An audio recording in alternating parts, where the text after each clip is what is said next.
I understand the providential set of circumstances that would allow a little Black girl who grew up on a pig farm in southern Alabama to be standing here today. I grew up in a house with no insulation, no running water. When my grandmother used to ask me to come and help her in the garden, I thought she just wanted to spend quality time with me.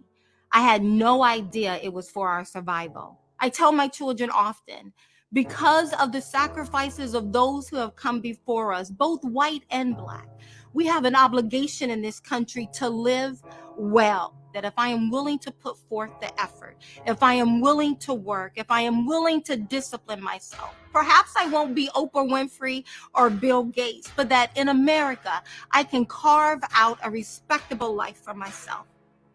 Every 4 years, Democrats come to minority communities with a bag full of promises: free education, universal health care, open borders, guaranteed jobs, guaranteed wages. I have had a front row seat of watching failed liberal policies literally devastate the Black community, that they are now presenting to the broader American culture with the exact same promise to leave all of us broke, broken, and bruised. They will cause me to look at my brown skin as though it has betrayed me in some fashion. I am not a victim. We are victors. If you want to eradicate income inequality, give someone a job, not another program. I believe politics is dirty by design. They intend for good people not to get involved. And for so long, good people like myself and you, we've been sitting on the sidelines. If you want to send good people to Washington, D.C., who will finally begin to represent you and your family, then I need your support. I am running for you to preserve this nation for the next generation.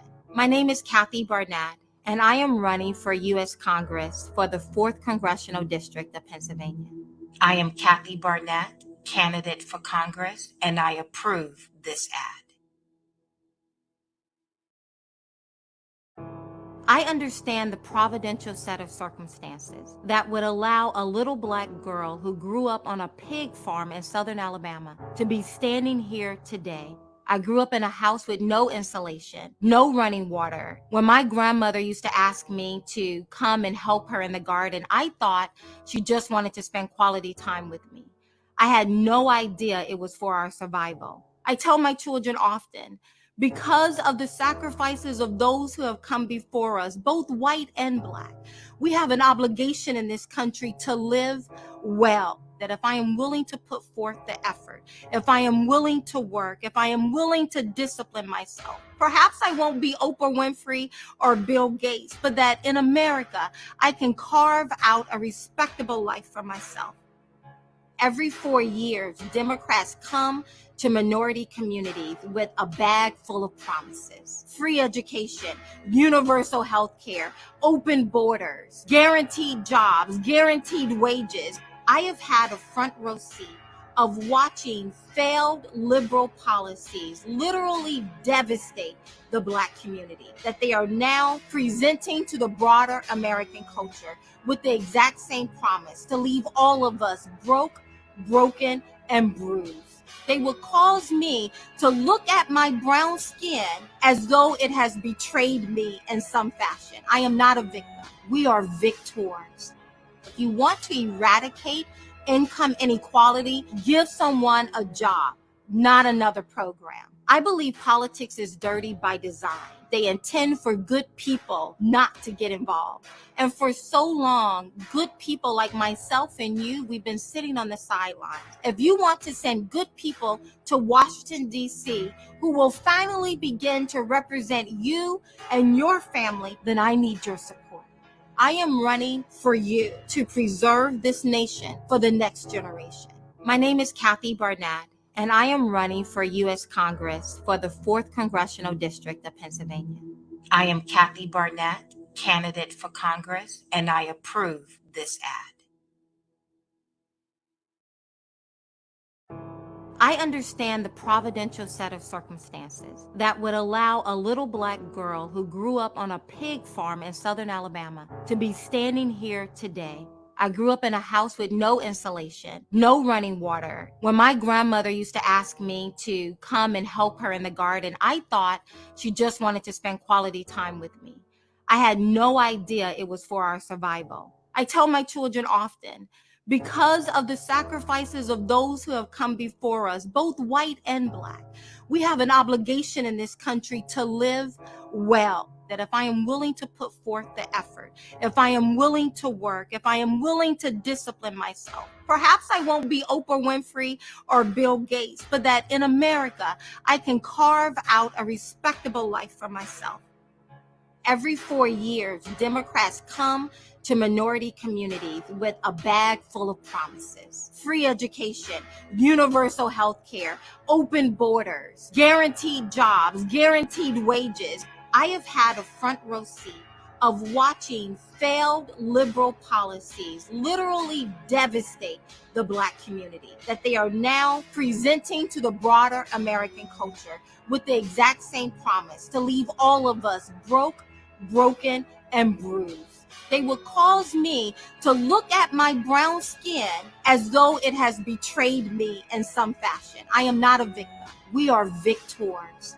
If you want to eradicate income inequality, give someone a job, not another program. I believe politics is dirty by design. They intend for good people not to get involved.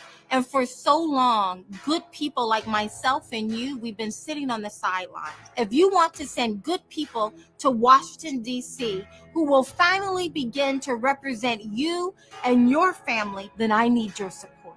I am running for you to preserve this nation for the next generation.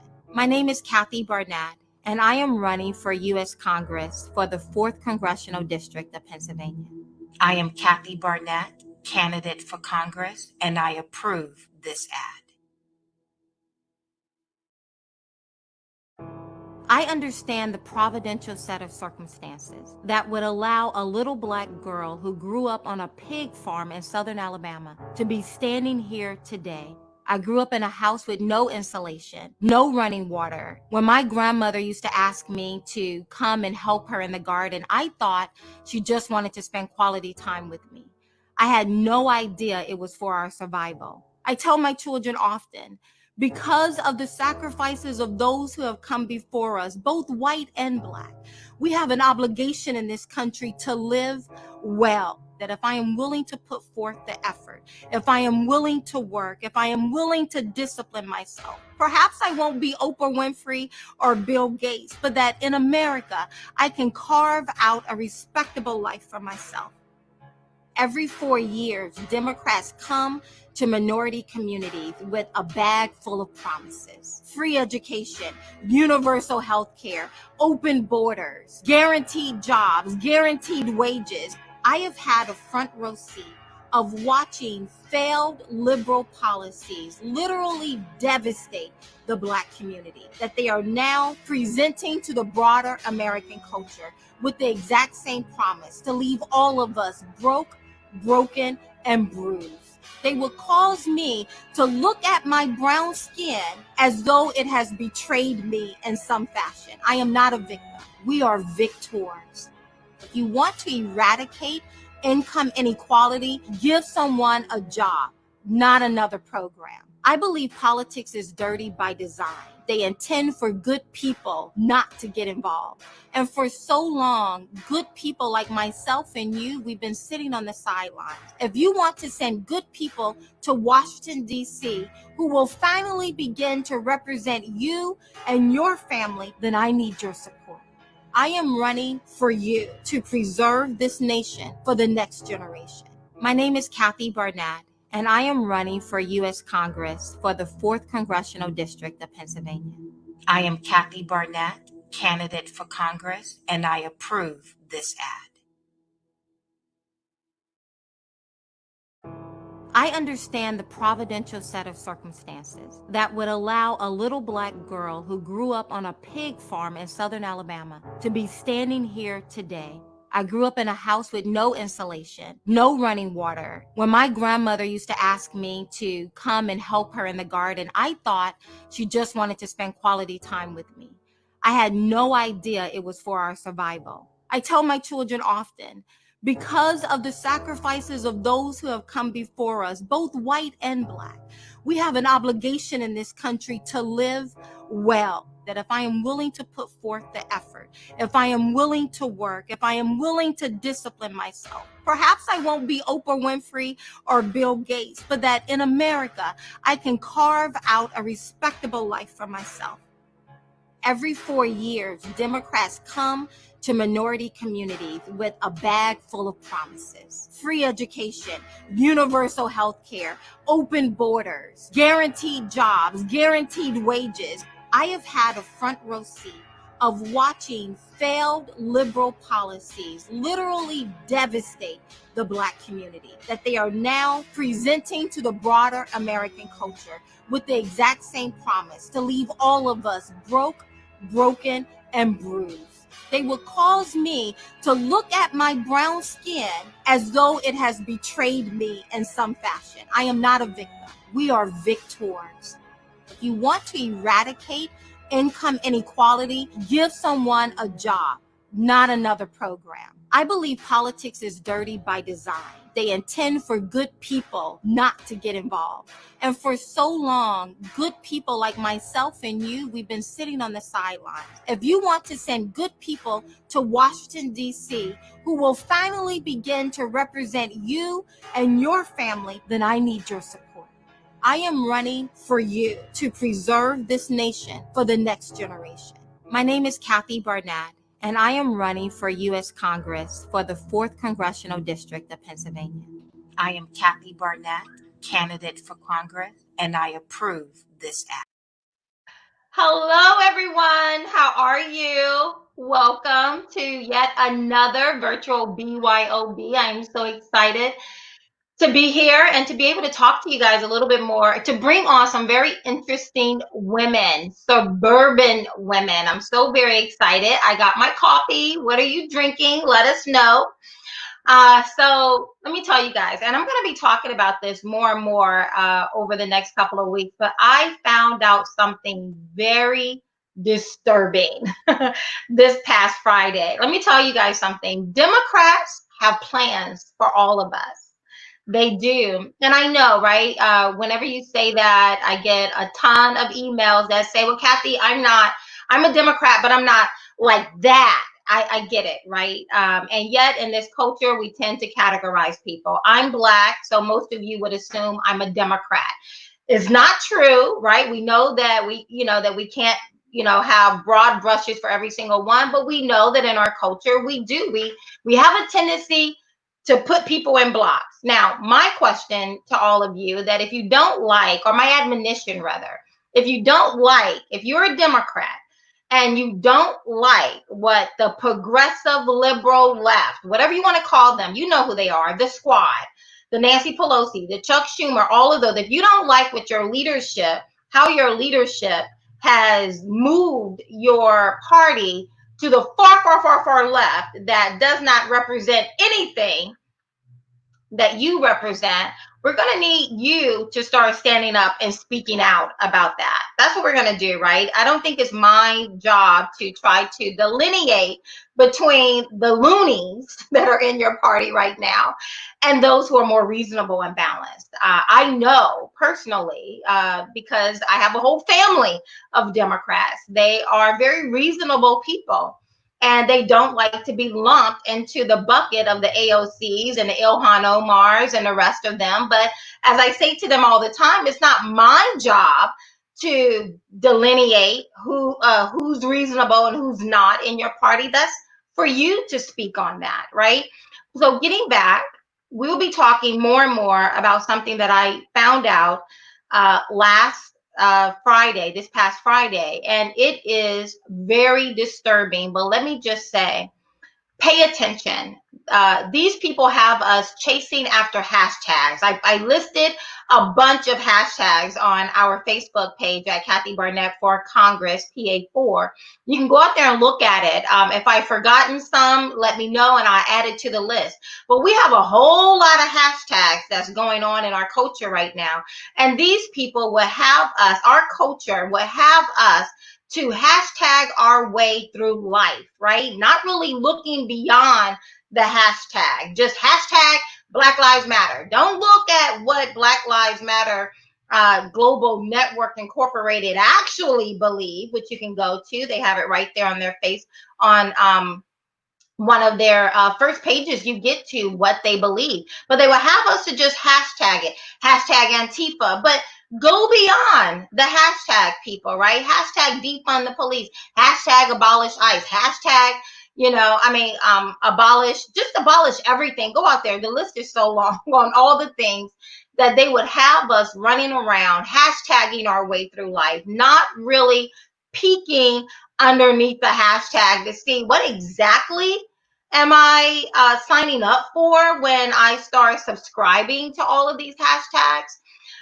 So anyway, we're going to start delving in a little bit deeper as we go forward on this particular live stream, because I think it's imperative. What Democrats are offering us in November is the antithesis of what conservatives like myself are offering. And you have the right to know. And that is what I intend to do, is to bring the information, because you have a right to know. If you are a Democrat, if you are an independent, if you are undecided, you have a right to know. If you are a Republican and for some reason I just don't float your boat and you've decided you're going to stay home on this election, you have a right to know what is in store for you if the Republican Party lose. I don't care if you're a Republican or not, but if the Republican Party lose, you have a right to know what will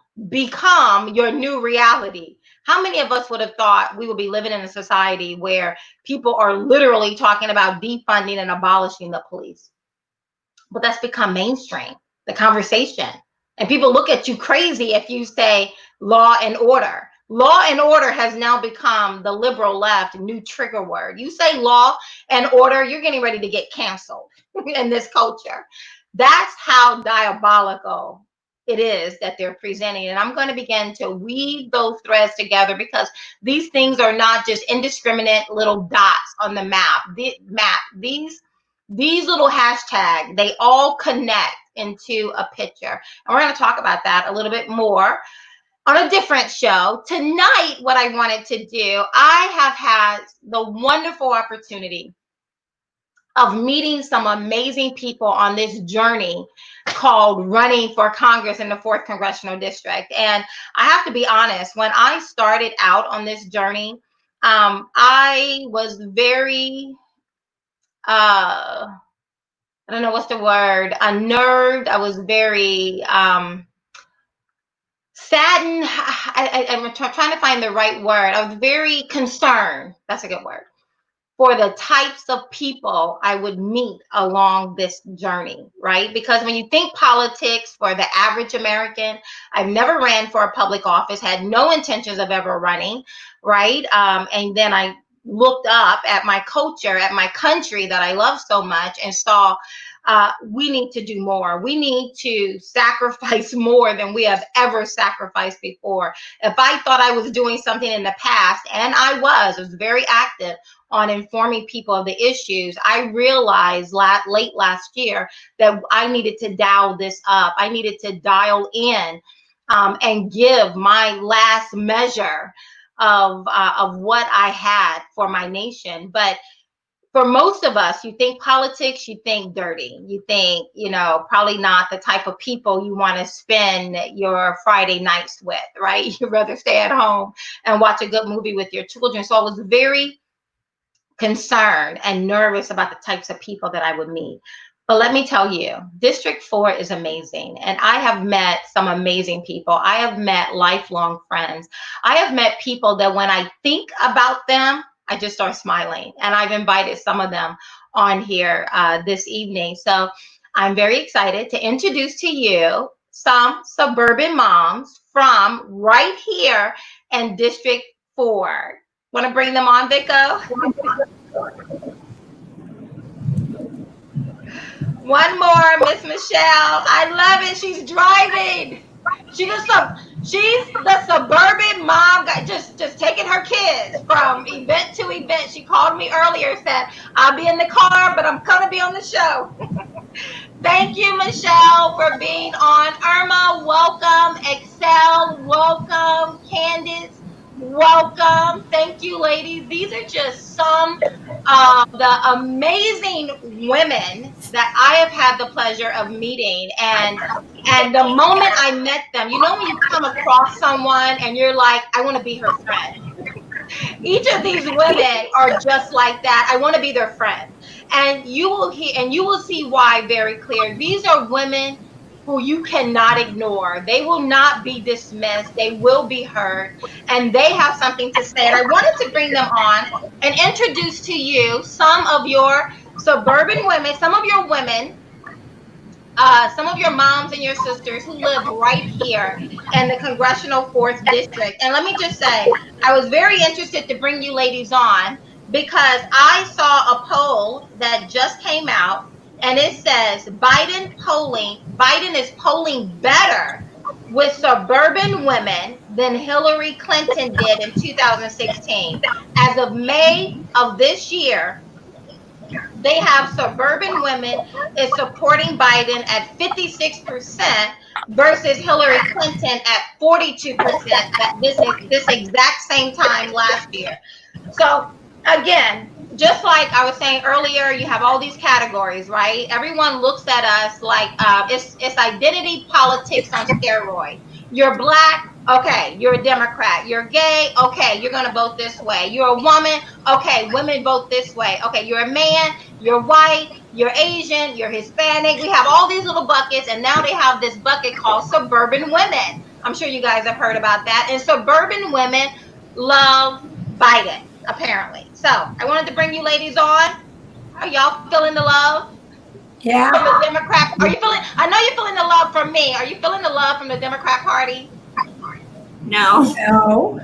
Let me tell. I preface with all of you ladies that 2020 is one for the books. I mean, we're barely halfway through this year, and I'm afraid to ask what else is coming. I can't imagine what else is coming. Let me just first start off with Irma. She will lead us in all of this. How are you feeling about 2020 so far? Well, I'm shocked at where our country's at. I am also not surprised, given the Democrats and their agenda to basically take over and dictate to us what we should say, think, and do. So I'm not surprised, but 2020 is a year where we have to fight. We have to fight for our children, for our individual rights, for liberty and justice and protection under the law. So it's a very important year. They always say this is the election of a lifetime. Yeah. And I truly believe this is the election of a lifetime. And this country is being divided by the small minority. And we need to stand up because we're the majority that have kept our mouths shut. We need to stand up. We need to bind ourselves together and come forth and speak the truth, because the truth has been lost. The media and the Democratic Party has manipulated this country in a way that is unprecedented. The only precedence to this is other socialist communist countries. Yeah. That's the only precedent. America has never seen this. America doesn't understand it. As a Cuban, Jewish American woman born in this country, but of Cuban parents, we know what socialism looks like. We know what communism looks like. And it all starts with division of the people. You know, Irma, you're speaking and I'm getting hot. Are you ladies feeling that? I mean, I'm feeling unnerved. I'm feeling, if you're comfortable and relaxed and just living your best life right now, you may want to check your pulse. Something is wrong, because I don't know what else needs to happen for the silent majority to no longer be silent. And when you were talking, Irma, I was thinking that I'm not just speaking to Republicans, people. I'm speaking to Americans who are looking around and realizing that this is not my country. Barbara says, "Love your honesty, Kathy." Thank you, Barbara. But I mean, honestly, I'm not just talking to, this conversation is not dog whistle conversations for the right, because some of you ladies have voted Democrat just recently. So it's not, we're not just talking to Republican women here. We're talking to women who have very recently voted Democrat, but are looking around and realizing that our nation is in trouble. Excel, let me call on you. I mean, how are you feeling today in 2020, the way 2020 is shaping up right now? Excel, can you hear me? I think Mishi's muted. Yeah, yeah, Michelle is muted. I was looking at Excel. Excel, can you hear me? Okay. I think she's okay. muted. Vico, I'm gonna let you work with Excel. Michelle, you want to jump in? Yeah, I do actually. I was always a Democrat, and I was kind of a very big fan of Kennedy. I thought JFK, even though I have a Cuban heritage and I'm not so hateful like Kennedy, hearing the speech now, ask not what your country can do for you, but what you can do for your country, takes on completely different meaning for me now. And I feel like I have to, I do see what's happening. My eyes are awake, and I feel like suddenly it matters so much. This really is, things are changing very quickly. This attack on the First Amendment and the Second Amendment is outrageous. The cancel culture has me terrified all over the place without even reason. It's just such a hostile world we're living in, where things have gotten so harsh. Like, that's why I want to support you so much. What can I do? Like, we all have to do something. I agree. Excel, are you back? Can you hear me? Yes. Okay, how are you feeling about 2020? How is it shaping up for you? Wow. Well, as of I actually migrated to United States in 2014, so I wasn't too used to the politics or how everything used to be in United States until recent years when I started studying for my citizenship. And what I'm seeing in the United States now in 2020 is pretty much the reason why my family decided to come to United States, because they are dragging us down back to a third world country, pretty much.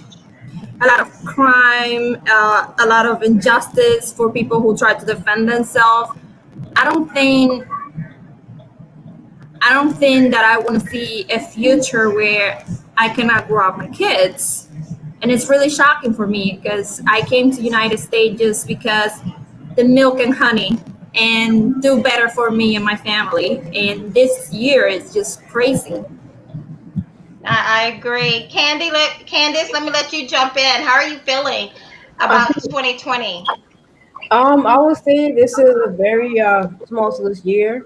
And me being a Christian, a lot more Christians I see are more involved in praying and spiritual warfare, praying for a positive outcome of our country. Basically, you have to really know your history. You really have to know what you have to really be so focused and stay on the up and up, and not let these other distractions get to you. I would say it started off, but it got so it just went haywire. It went very wild very quickly, didn't it? You know what? I see someone named Johnny. Irma, let me let you get in here. I don't know if you can see his comment as well. But Johnny, I want you to expound on, and Vico, when you see his comment, corporate welfare abounds, crony capitalism leaves us fighting race wars, while the top percent reap the real rewards. Earlier, Johnny said, "How can you look at the failure?" I'm paraphrasing Johnny, so please forgive me. But he said, "How can you? How can we witness our massive failure with this virus and think we need less government support? Do we need more government to does this virus COVID-19 and how it has kind of gone through our country, blown through it like a wildfire, does that tell us we need more government intervention and not less, Irma?"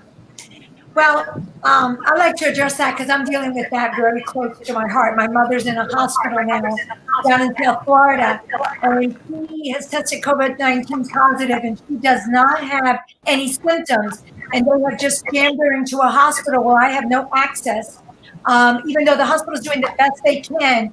But they don't have the ability to make human decisions because there's so much pressure from healthcare agencies, cities, county, state governments, federal government to sort of report things that are not even true, and at the same time oppress the same organizations and making them less able to make decisions for themselves. So, for instance, typically an organization, a private organization, would be able to set some rules and have some idea on how to handle their patients. Today, they can't do that. They're answering to guidelines and things that are inconsistent all across the board.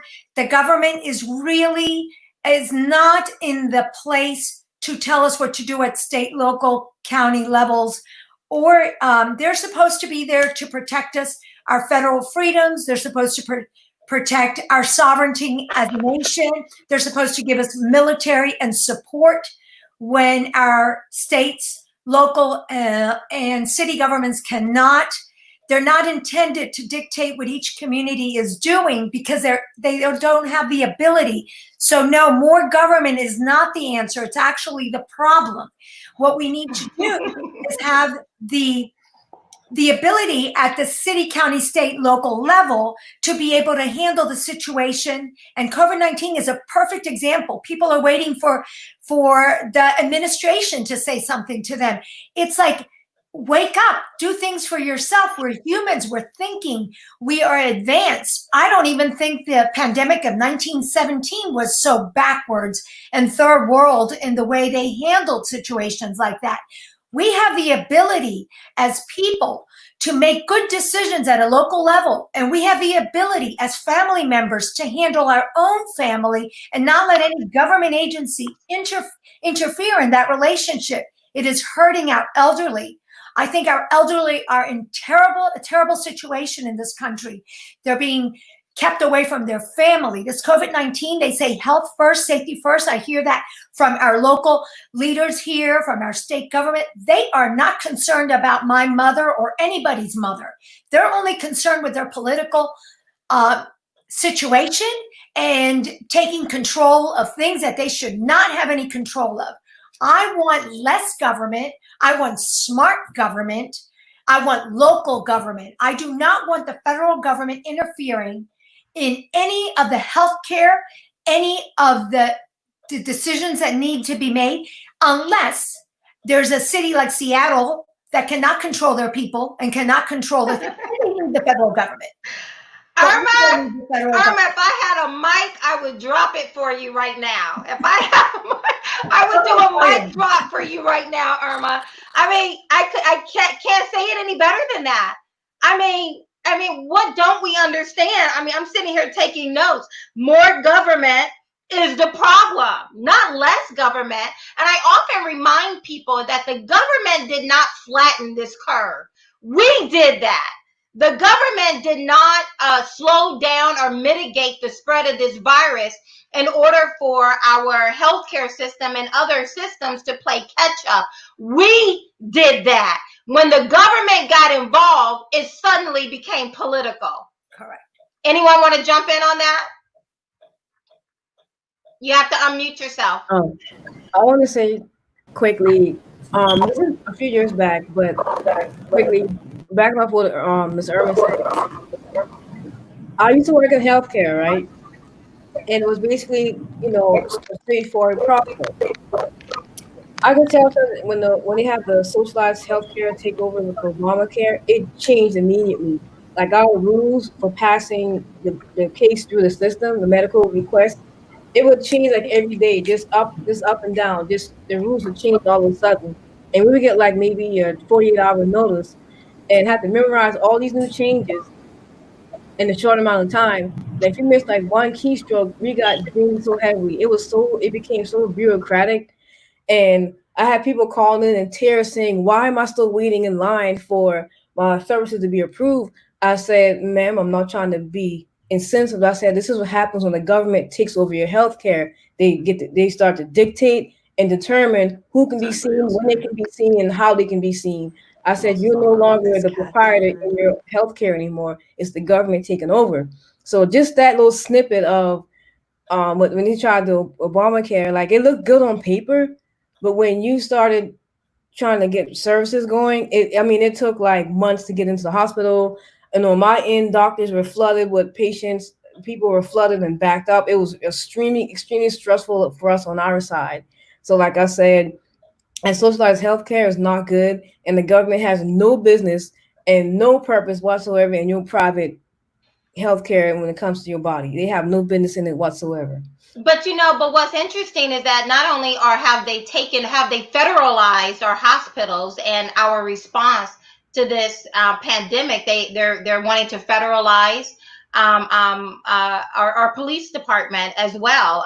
They want to federalize our law enforcement, and there's other areas where they want to federalize it because they think they can make better decisions than the rest of us. Michelle, Excel, you want to jump in on this? Well, I mean, I do believe that federalized insurance, federalized housing is just a way to drag us slowly into a socialist communist country, because that way the federal government will have too much power, and that's something that we don't want at all, especially if Joe Biden gets elected, because they are completely confident that they're going to win, and by doing this we're going to lose potentially a lot of decisions. Like I heard people saying before that before the Obamacare was implemented, they used to pay like $400 or $800 on private insurance.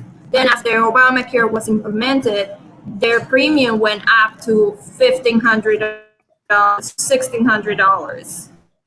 Unfair for other people that most likely they cannot pay to their employees, or they will be able to opt to go to public insurance, because why you want to pay so much if the government gonna give it to you?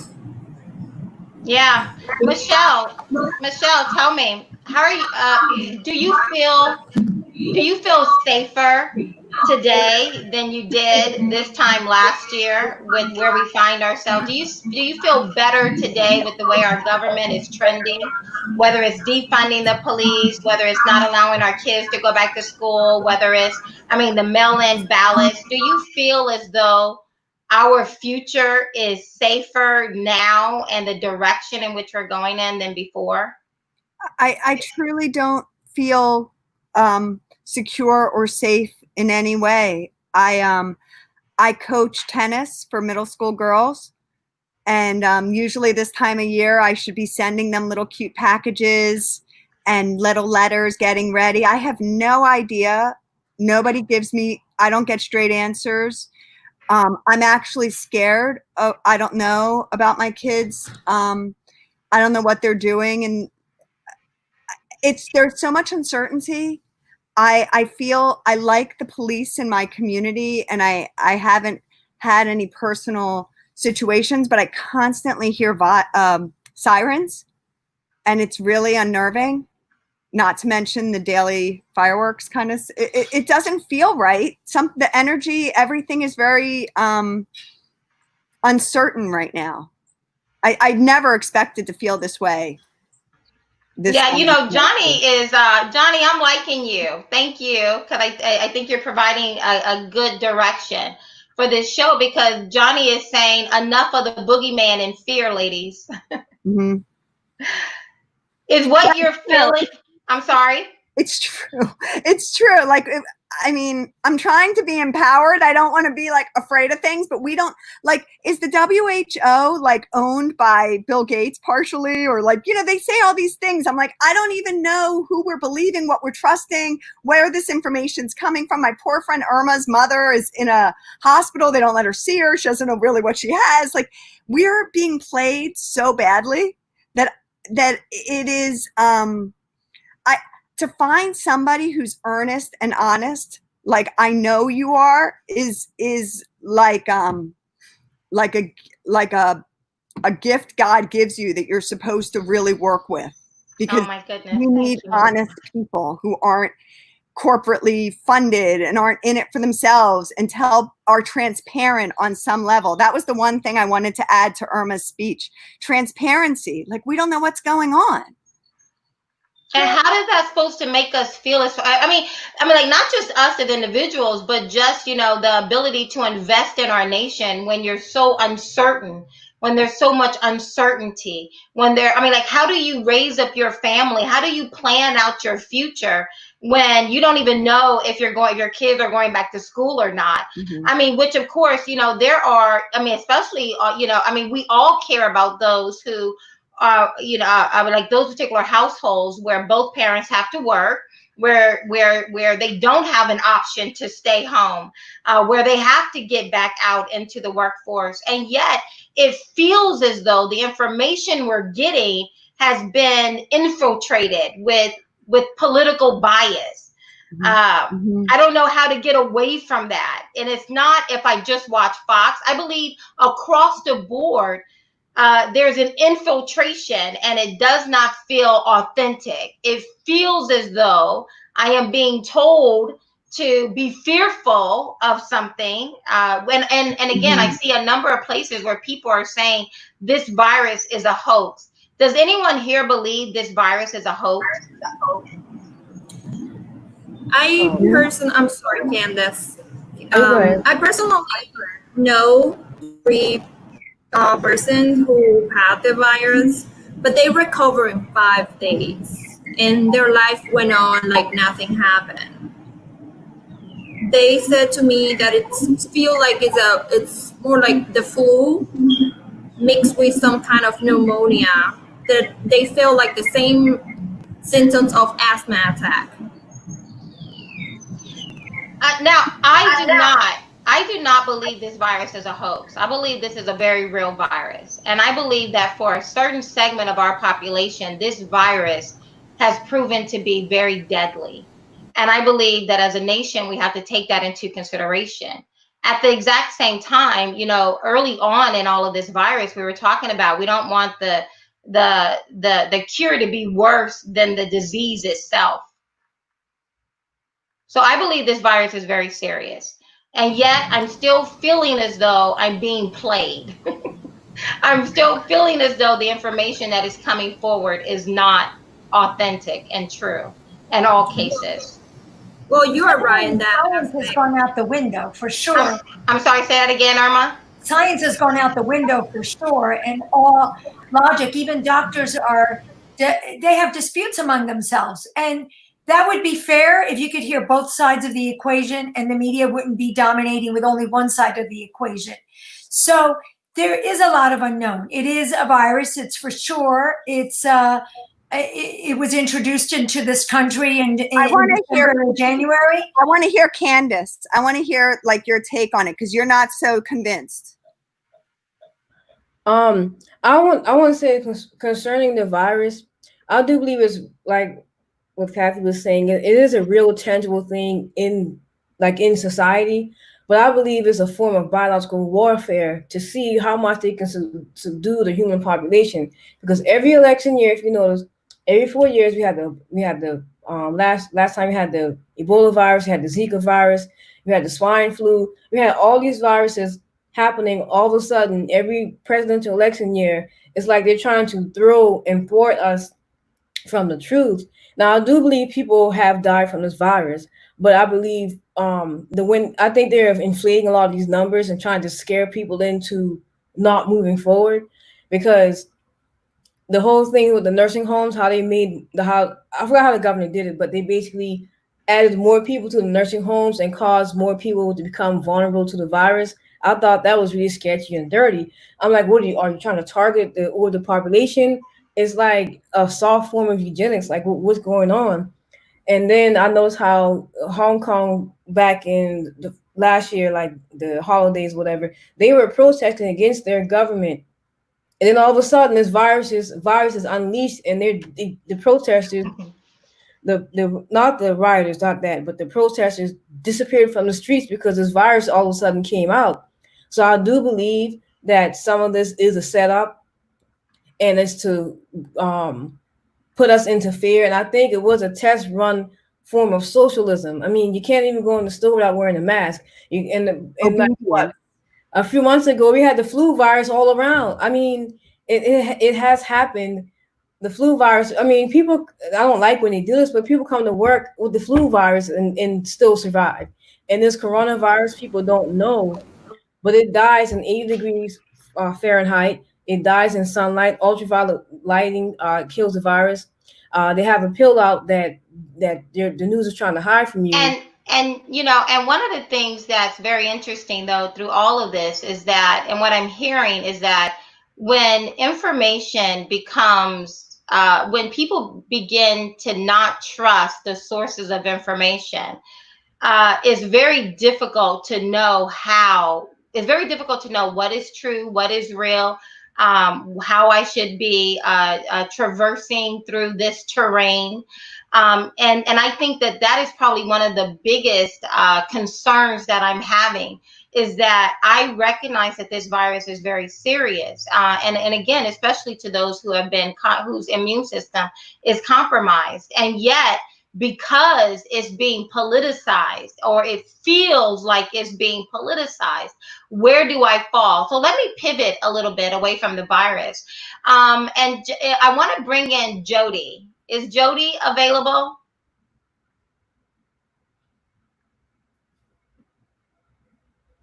Is Jody available? Hello, Jody. Hi, how are you? I am doing well. Now, Jody is not in the 4th district, but I thought it was very interesting because, as we start talking about defunding the police, and we're talking about abolishing the police, and you simply mentioned the word law and order, and you can go on my Facebook page on KathyBurnettForCongress.com.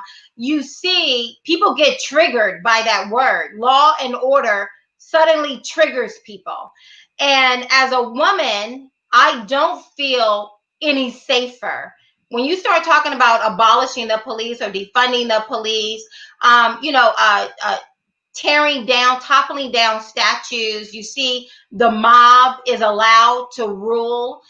If the mob decides something is immoral, it is immoral. And if you go against the mob, you can be canceled. If the mob decides to tear down a statue, the mob just does it. No one seems to stop them. There's no voting going on. They're not coming and asking for my opinion.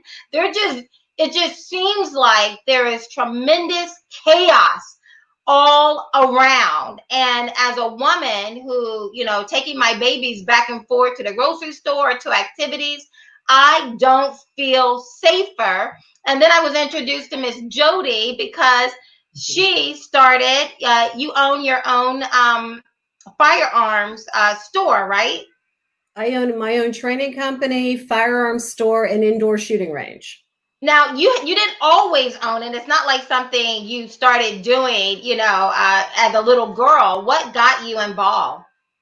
Yeah, to be honest, a little fun fact, I didn't touch a gun until I was 50 years old. That was the first time I ever touched a gun. I picked up a gun out of fear because I was divorced. I needed to protect myself like a lot of women, and I wanted to be able to carry. And that's how this all started. Now, how many of my District 4, if you don't want to tell it, you don't have to have a concealed carry permit. Okay, I got one. I will put my hand up too. I do as well. Okay, we got 3 out of the 4 here. So, Well, mine's how do coming. I'm sorry? Mine's coming next week. Yay! There's more than you think. There's more women carrying than you'd ever imagine. Now, let me just ask you, Jody, although you're up in Pittsburgh, do you feel safer? I mean, do you feel safer in our nation today? No, it's very scary. I'm very concerned about my safety and my family's as well, and my friends. I mean, it's not safe today. Now, let me ask you, Irma, a voice of reason. Do you feel as though safety is important? Us feeling safe, is that just like Johnny said, us dabbling in the boogeyman and fear mongering, or do you think that's important for women specifically to feel safe in their community? Yeah, I don't agree with Johnny's comments. I think he needs to revisit his position. Safety is utmost important. That is every man, woman, and child wants to feel safe. That's what makes a country civil. Actually, we have children. We have children. So that makes a country, civil, and it provides for. It's what differentiates us from third world countries and countries that have lost control of their military and dictatorships and all these types of governments that we see out there. So we need to feel safe, and safety is provided at the local level, and it's reinforced at the federal level with the armed forces for outside forces. So with that being the case, because I absolutely agree, Irma, right? When people when I say I don't feel safe, all of a sudden they want me to just shut up, right? Like, according to one of the people on our thread, he said, like, you're just fear mongering. It's just a, boogeyman. There's nothing going on. Just stop it already. And yet when the mob says this is wrong, the mob is given great deference, right? The mob and their feelings are given, great leeway to exercise to carry out what it is that they feel. I feel like toppling down a statue. I feel like, tearing up private property. I feel like, accosting people. They're allowed to do it. But then I say, as a law-abiding citizen who believe in law and order, that, I don't feel safe in this culture today. I feel like those who have it within them to do some evil things are being emboldened. What do you think? I mean, the people that during the protests, the people that got arrested, some of the business owners were, let me just give you an example. San Francisco, they took petty crimes out. So you can go in, you can steal, you can walk into a store and take whatever you want, and there's no accountability. Now, if you're caught without a mask or you're caught doing something that they don't agree with, then you get the fine and you get the record and you get the problems and the hassle. So this whole idea of safety is extremely important, but it's being manipulated in a certain way. So you're giving the criminals the ability to feel safe, but then you're taking the law-abiding citizens the ability to not feel safe. So it's like, I don't understand it. I really don't understand what the objectives are behind this, but it seems like logic went out the window. It does. To make it even further, just another little thing to tack on to that is that there's this incredible push that we're to look at the character and what our forefathers were like as personal, like what their personal responsibility, in spite of what legacy they may have left behind, what they were like, while at the exact same time ignoring people's current personal responsibility to what they're doing. That is profound, Michelle, right? I mean, think about that. I mean, can't we're make it tearing down statues because we disagree with, with the character of some of these particular people when they were alive, whether during the Civil War or whether, during the American Revolution, our founding fathers, we're criminalizing them. And then, but there's no personal responsibility or no spotlight being shown on people who are exhibiting some really barbarian-like behavior. I mean, walking to the store and without a mask, I've seen video after video of people, the mob descending upon them and just shouting them out. I mean, that's very barbarian-like. But Jody, what does all of this tell you? I mean, we don't feel safe. Right. So you need to figure out your self-defense plan of action that's going to keep you safe. Everybody needs one, a self-defense plan of action.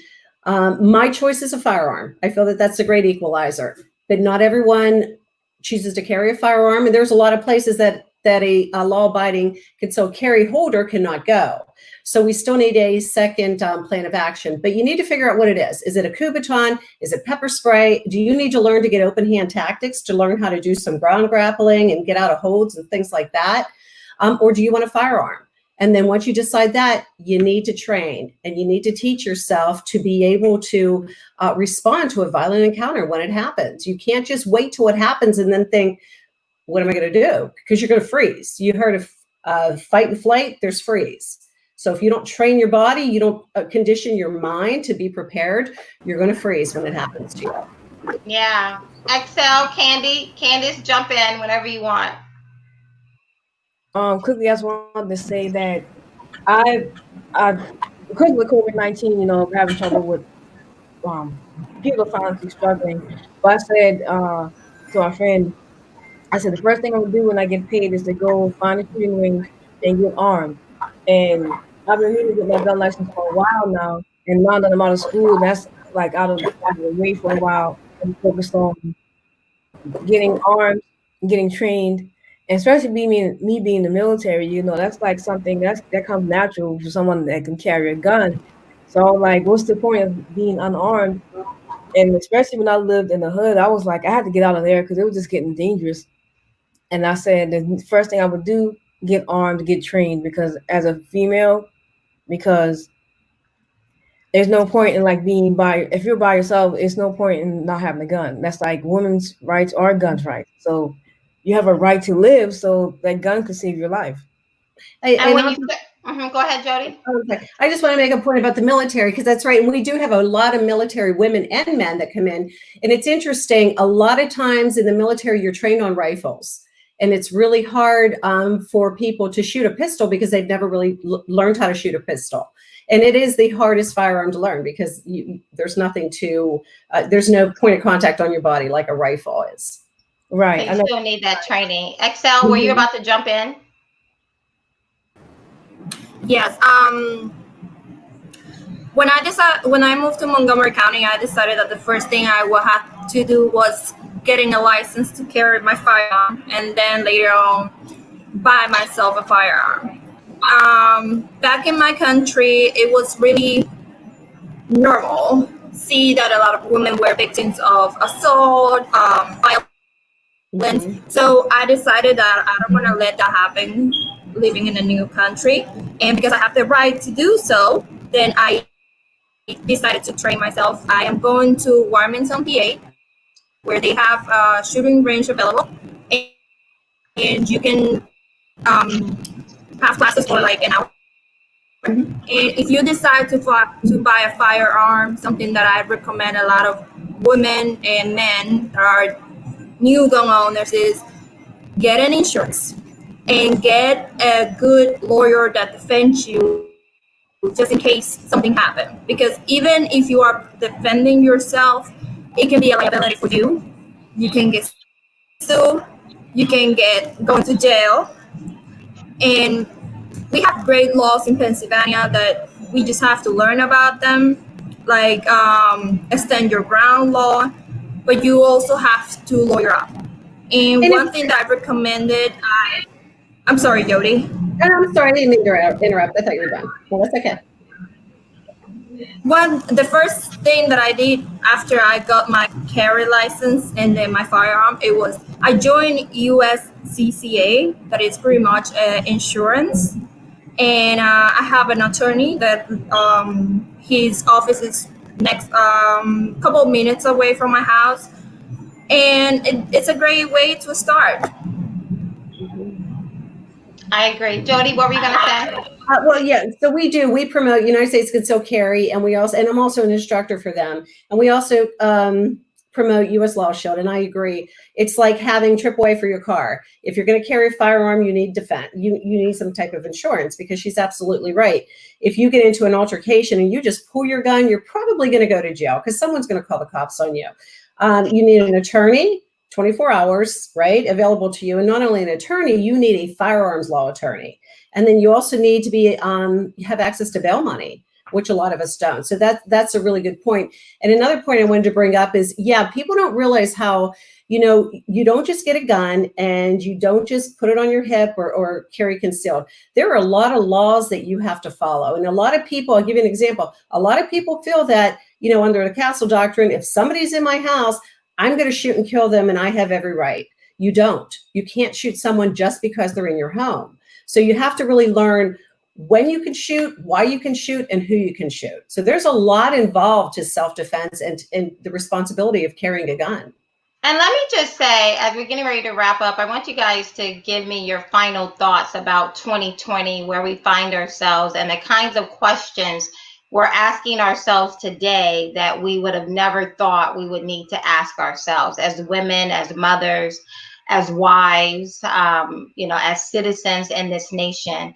But, I wanted to bring you ladies on, especially you in the 4th District, because I wanted to give a platform so that others in this district know what we're thinking, right? What women, sane, rational women, productive women are thinking in our district. And when you hear these polls that come out that says suburban women, as if none of us have any thoughts of our own, that it may not be reflective. You ladies, I'm sure, are not reflected in what most people consider the suburban woman, right? They tend to think we're very liberal leaning.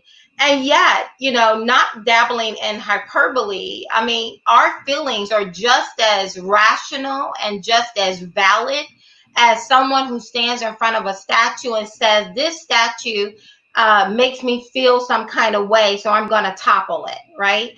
I mean, we should not allow our feelings to just be dismissed. So whether we're talking about how our government has responded to this virus and how it makes us feel as though we've been punked, as though it makes us feel as though we're not getting all the information, or that the information may be tainted.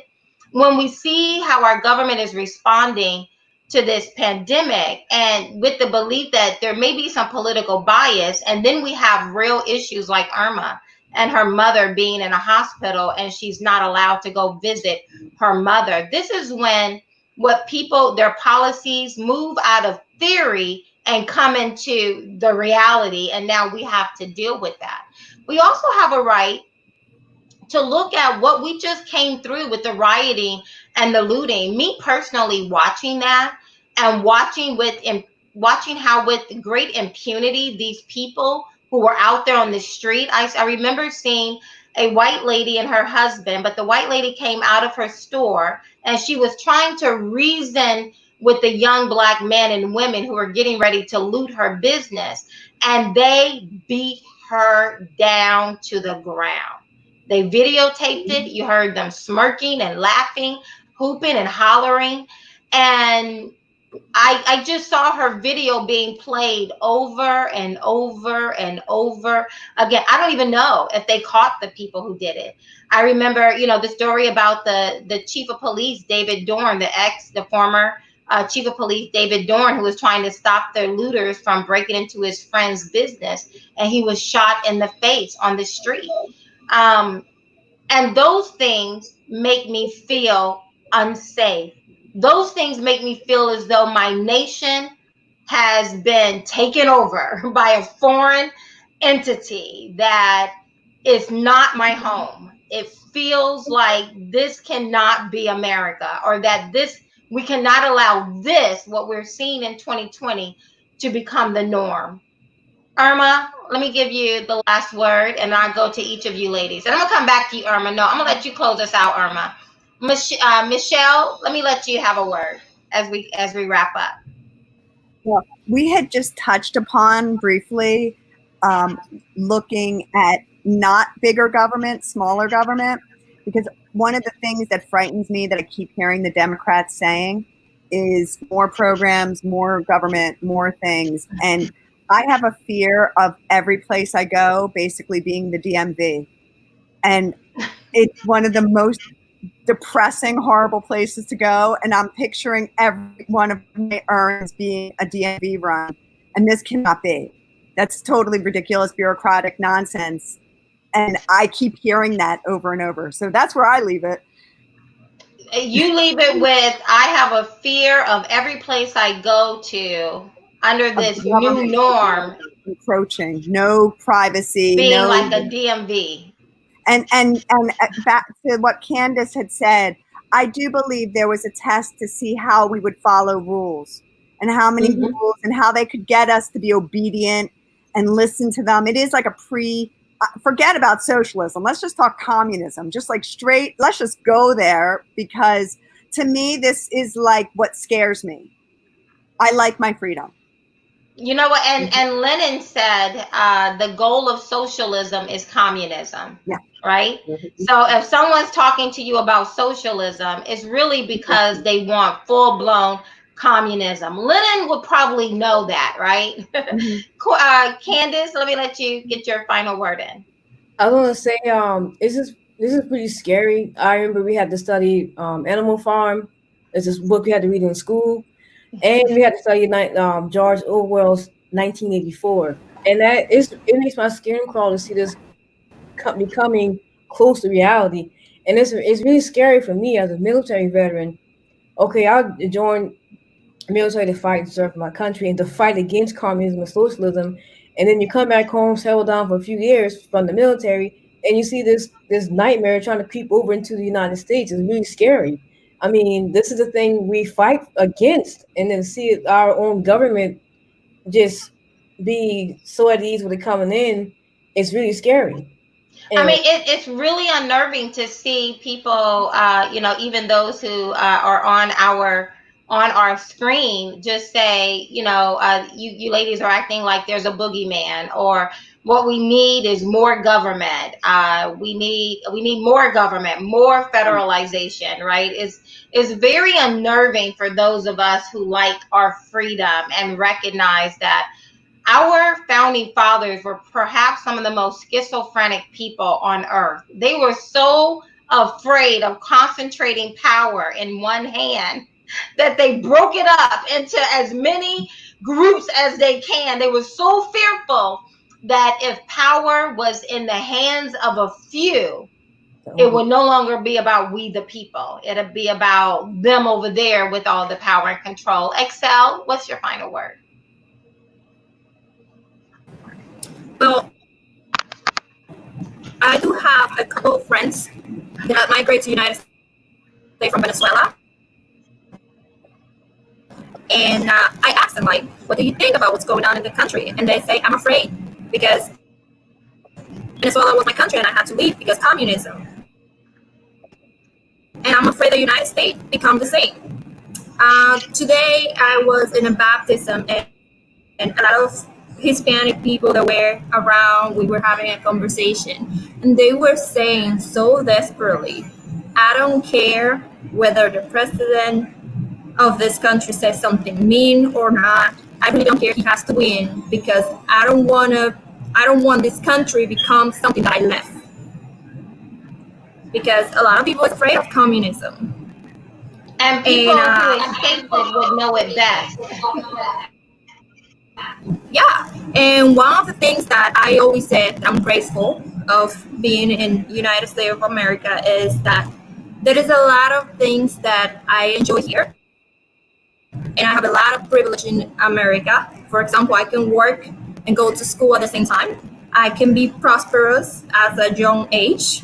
I'm only 24, and I can say that I live the American dream right now. And I love to have the freedom to own a gun, something that in my country we don't have, something in many countries you cannot enjoy. Yeah, you see what Sarah is saying, Excel. She says, my ancestors came from 400 years ago to get away from tyranny. So nice to hear that Excel and the others have done the same. Now we have to fight here. Because where do we go? Where do we go when America, I mean, Exactly. this is very real. We have, the Democrat Party, and as Irma said, it's not the majority, it's a few, but that few in the Democrat Party is very loud, very focused, very determined, and they are calling for federalized everything, even the federalization of our local zoning. So when Irma talks about local government, I mean, it is real. These things are not being made up. And we need to get beyond these hashtags and start paying attention to what people are actually saying, right? Jody, what's your final word? Yeah. Well, all you ladies hit on some really good points, about the mask. Right now they're talking about, at least here in Pittsburgh area, kids are going back to school with masks, and the parents are actually starting to condition their kids that it's okay to comply, which I'm totally against. Candace, you had said you're a vet. Our VA is broken. We have 22 vets committing suicide a day. No one's talking about that. And I agree. I think the COVID's just, I believe it is a virus, but I also believe it's a huge cover-up, or it's a huge conspiracy, I should say, to keep us off track. All I can say, ladies, is, yeah, it's scary out there. We see that there's no value put on human life. So the only thing you can do is learn how to protect yourself and make sure that you do that, because no one's going to protect you. And even the police, we're conditioned to wait for the police. Chances are they're not going to be able to get to you in time. So you are actually your own first responder now. Jody, thank you so much You're for that welcome. clarion call. And Irma, let me give you the last word. Oh, Michelle? I was just going to say, in the comment about the boogeyman, my family, my parents fled a revolution, like literally dodging bullets. They didn't think that was going to happen to them. They ended up coming to this country super poor and didn't speak English. And they opened a little front store that made a living. Like, don't say there's no boogeyman. Like all the people killed by Stalin would be very insulted to know such a thing. There are some very bad players out there. Thank you so much, Michelle. And can I make one more point? And even to that point, it doesn't even have to be with the COVID and the boogeyman. What about the woman that has to defend herself from rape or domestic violence? Things go on behind closed doors. I mean, that person that said that doesn't have a clue. So it doesn't have to do with just with what we're talking about now. Women need to protect themselves for a lot of other reasons. And it's very interesting that when people would like to demean the things that I've noticed when they want to demean my feelings or my experiences, all of a sudden, it's not valid. All of a sudden they want to run it through a rubrics. But when the mob says something, they're out there putting signs in their front yard, acknowledging the mob or acknowledging the feelings of the mob. And yet law-abiding citizens are the one, it appears, who are getting thrown under the proverbial bus. If you are a law-abiding citizen and you just want to do the right thing, you just want to raise your family and all of the other attributes, suddenly I heard someone say it's the fragility of us, right? We're being fragile. Is how they, they have a whole page called Karen that is supposed to be demeaning, right? If you're expressing your concerns, and that is, as Irma said earlier, is how they divide us. Irma, if you can lead us out of here with your final word. Well, first of all, thanks everyone for this conversation. I was very impressed, and thank you, Candace, for your service to this country. And at XCL, thank you for coming here and sharing everything that you are the image, you are the person that I fight for. Because I think you're a young person that should have individual liberty and opportunity to be what our founding fathers intended for all of us to be. There was no, we have progressed so much in this country from the beginning. We have given opportunity to have a voice, women like us, and they're trying to silence us, and they're trying to say that we're not important or that we love Biden and we love the status quo. We do not, and we're going to stand up. And that's why I think this election is important. And I support you, Kathy Barnett, for Congress, because you're standing for the rights of the individual, of the person that needs it the most at this point. It's a very sad day when suburban moms have to get together and talk about self-protection and the gun they need to carry instead of prosperity for their children and other things that we could be talking about, that Mishi getting her girls ready back for a tennis season. These are the things that suburban moms should be talking about. And it's a very dark day in our country when we're worried about our safety. We're worried about our children. We can't see our elderly parents. We're being silenced. And the political establishment is so corrupt and dirty, and they are in with big corporate. I'm saying capitalism is the small businessman. It's the person that comes to this country and starts up their store. It's all the people that are suffering today that don't have their businesses open. That's capitalism, not Amazon and not the federal government. That's not capitalism. So I think we need to fight for our individual freedom, our individual rights.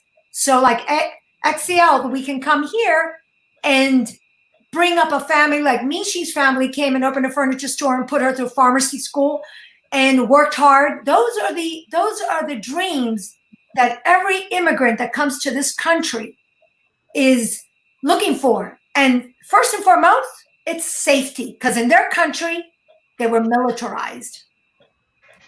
Oh my goodness. Everyone, take a look at these women. Kathy says she agreed, Irma. Ladies, gentlemen, District 4, look at your suburban women. Democrats would have us to believe that the Republican Party is nothing but a bunch of old white men. Look at all of us. Who's voting Democrat this year in 2020? Raise your hand if you're voting Democrat. But they would have, I mean, we had Candace saying the hood. She came from the hood. That's what she said. We have Excel, 24 years old, coming as an immigrant here and saying she is living the American dream. We have Jody, a beautiful white lady who owns her own business and looks like, I mean, I would not want to cross her. That's Jody. We have Michelle and Irma. I mean, suburban moms. You saw Michelle driving here with her kids in the car. Both of them are immigrant, come from immigrant families, have been able to make a success. Irma is Cuban and Jewish. Yes. Me too. And Michelle, Jewish. I know you're Jewish. You're not Cuban though, right? Yeah, Cuban. Oh, the lighter version. Exactly. Cuban too. Cuban, right? Look at this. We come in all shapes and colors. Right. There's no hate on our side. Otherwise, we'll be hating ourselves. If there was hate on our side, we would be hating ourselves, right? Look at us. Take a picture. Take a snapshot. Smile, ladies. Let them take a snapshot. Smile. Deuces. Right? Take a snapshot of this. And when you hear mainstream media, Don Lemon, CNN, MSNBC, any of those people tell you that the Republican Party is against you because it's nothing but KKK members, look at us. We will not be welcome in the KKK. Look at us. Okay? Stop. Go beyond the hashtags, people. Think. Okay? We got real problems in this country. We got real problems. There are problems of inequalities, of imbalances, of wealth and opportunities. We have problems of racism, problems of sexism, age. We got all kinds of problems. The problems are real. Just like COVID-19 is real, right?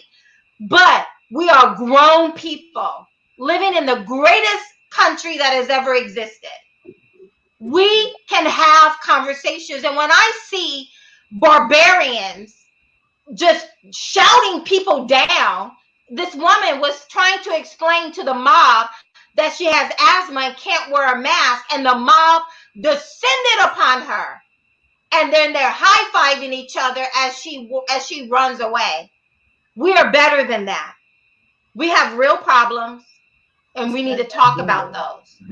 But we got to start thinking beyond the hashtags. As Irma said, they are dividing us for a purpose. Ladies, I don't want to stop. Thank you. Thank you so much. I'm so excited about each and every one of you. One last thing that I would like to say, it was something that one of my friends told me. If American falls, the entire world falls apart. Because American is the last hope for people who try to escape communism, discrimination, and so many atrocities in other words, in other countries. Excel, you're breaking up. Let me just say what she said. Excel said that her friends have told her that if America falls, the world falls. Michelle, you said something like that to me, but in regards to Israel. Yeah, but there was a Cuban American who was recently last week sitting at a round table with Donald Trump that basically said, thank you so much as a Cuban immigrant for being here. And when he got to this country, his father said to him, don't lose America because there's nowhere else. If America falls, you have nowhere else. Like, this was something that people have been saying for quite a while and never thought such a thing could take a hold. But the truth is, XCL, you're 100% right. These people have a real fear, and it's based in reality, and it's based in their experience. And, you know, America's the worst country except for all the other countries. Exactly. Exactly. Oh my goodness. I already said final words, but go ahead, Candace. I just want to say that it's been a blessing to speak with you ladies, and it's awesome to see people come from all walks of life. And like you, Kathy, I grew up down south as well. I moved in my my late 20s. I moved up here, and it's just crazy how, like, again, like, I moved to the suburbs and I see like such a vast change from living in like a place like North Philly. And I was like, you know, I'm in the suburbs now. I can feel safer, but with all this chaos erupting, I'm like, I don't want to have that socialism that's got these cities on lockdown. You don't want that to come into the suburbs, and I see that trend happening, and it's really scary because I'm like, wait, I want to see a difference and people bettering themselves and wanting to get out of that and work their way out of that, and not just make it easy for everybody just to fall for socialism. I mean, like, it's pretty scary. Okay, everybody getting the last word. Jody, you got one more last word, then we're out of here, ladies. It was nice meeting you, ladies. And I do have a few ties to your area. I'm a Southern, I do go out that way. And my sister lives in Lancaster. Okay, Irma, take us out. Okay, just get out and vote November 3rd for Kathy Barnett for Congress. That's all I have to say. She is the voice of the people. So put your vote where your mouth is. I love it. Bye, guys. Blessings. Vote. Donate. Make us viable. Did you guys know that our average donation is $70? We are the ultimate grassroots campaign. take a look. Go to Open Secret and take a look at my opponent. I bet y'all don't even know who my opponent is, most of you, right? Go and look at my opponent. All Pat Dollars. All Pat Dollars. She is owned. She is owned by big business. Hence the reason why she's not campaigning anywhere in this district, because she's already bought and paid for, and her allegiance is not to you. Okay? I know y'all like her. I hear people say, oh, she's so nice. She's so nice. What jobs has she brought back to this district? What has she done for this district? We are the ultimate grassroots. We're looking for interns. Go to our website at KathyBarnettForCongress.com. KathyBarnettForCongress.com, and we're looking for interns. So come on. We have so many things planned. It's going to be bananas. I'm so excited. I really am. So thank you guys so much. Please donate now. Like right now. Okay. Go, Vika. Donate now.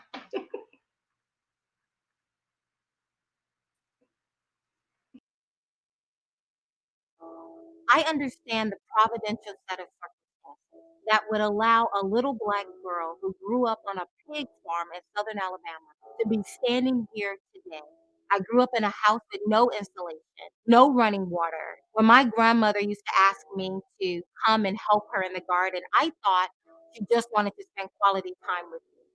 I had no idea it was for our survival. I tell my children often, because of the sacrifices of those who have come before us, both white and black, we have an obligation in this country to live well. That if I am willing to put forth the effort, if I am willing to work, if I am willing to discipline myself, perhaps I won't be Oprah Winfrey or Bill Gates, but that in America, I can carve out a respectable life for myself. Every 4 years, Democrats come to minority communities with a bag full of promises. Free education, universal health care, open borders, guaranteed jobs, guaranteed wages. I have had a front row seat of watching failed liberal policies literally devastate the black community, that they are now presenting to the broader American culture with the exact same promise to leave all of us broke, broken, and bruised.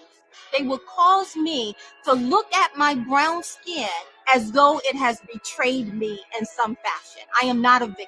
We are victors. If you want to eradicate income inequality, give someone a job, not another program. I believe politics is dirty by design. They intend for good people not to get involved. And for so long, good people like myself and you, we've been sitting on the sidelines. If you want to send good people to Washington, D.C., who will finally begin to represent you and your family, then I need your support. I am running for you to preserve this nation for the next generation. My name is Kathy Barnett, and I am running for U.S. Congress for the 4th Congressional District of Pennsylvania. I am Kathy Barnett, candidate for Congress, and I approve this ad. I understand the providential set of circumstances that would allow a little black girl who grew up on a pig farm in southern Alabama to be standing here today. I grew up in a house with no insulation, no running water. When my grandmother used to ask me to come and help her in the garden, I thought she just wanted to spend quality time with me. I had no idea it was for our survival. I tell my children often, because of the sacrifices of those who have come before us, both white and black, we have an obligation in this country to live well. That if I am willing to put forth the effort, if I am willing to work, if I am willing to discipline myself, perhaps I won't be Oprah Winfrey or Bill Gates, but that in America, I can carve out a respectable life for myself. Every 4 years, Democrats come to minority communities with a bag full of promises. Free education, universal health care, open borders, guaranteed jobs, guaranteed wages. I have had a front row seat of watching failed liberal policies literally devastate the black community, that they are now presenting to the broader American culture with the exact same promise to leave all of us broke, broken, and bruised. They will cause me to look at my brown skin as though it has betrayed me in some fashion. I am not a victim. We are victors. If you want to eradicate income inequality, give someone a job, not another program. I believe politics is dirty by design. They intend for good people not to get involved. And for so long, good people like myself and you, we've been sitting on the sidelines. If you want to send good people to Washington, D.C., who will finally begin to represent you and your family, then I need your support. I am running for you to preserve this nation for the next generation. My name is Kathy Barnett, and I am running for U.S. Congress for the 4th Congressional District of Pennsylvania. I am Kathy Barnett, candidate for Congress, and I approve this act.